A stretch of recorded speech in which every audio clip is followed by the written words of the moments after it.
വിശുദ്ധ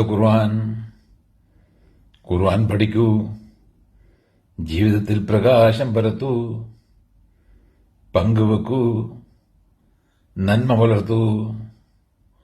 സൂറത്ത് അൽ മാഇദ വചനം 18.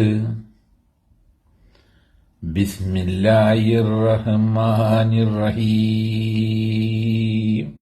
വഖാലത്തിൽ യഹൂദു വന്നസാറ നഹ്നു അബ്നാഉ അല്ലാഹി വഹിബാഹു കുൽ കലിമ യുഅദ്ദിബുകും ബിദുനൂബികും ബൽ അൻതും ബശറും മിമ്മൻ ഖലഖ് യഗ്ഫിറു ലിമൻ യശാഉ വയുദ്ദിബു മൻ യശാഉ വലില്ലാഹി മുൽക്കുസ് സമാവാതി വൽ അർളി വമാ ബൈനഹുമാ വഇലൈഹിൽ മസീർ.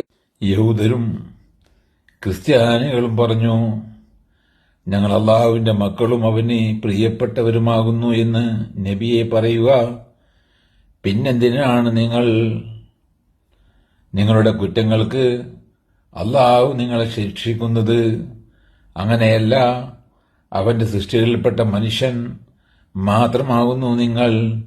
അവൻ ഉദ്ദേശിക്കുന്നവർക്ക് അവൻ പുറത്തു കൊടുക്കുകയും അവൻ ഉദ്ദേശിക്കുന്നവരെ അവൻ ശിക്ഷിക്കുകയും ചെയ്യും. ആകാശങ്ങളുടെയും ഭൂമിയുടെയും അവയ്ക്കിടയിലുള്ളതിന്റെയും എല്ലാം ആധിപത്യം അല്ലാഹുവിനത്രേ. അവങ്കലേക്ക് തന്നെയാണ് മടക്കം.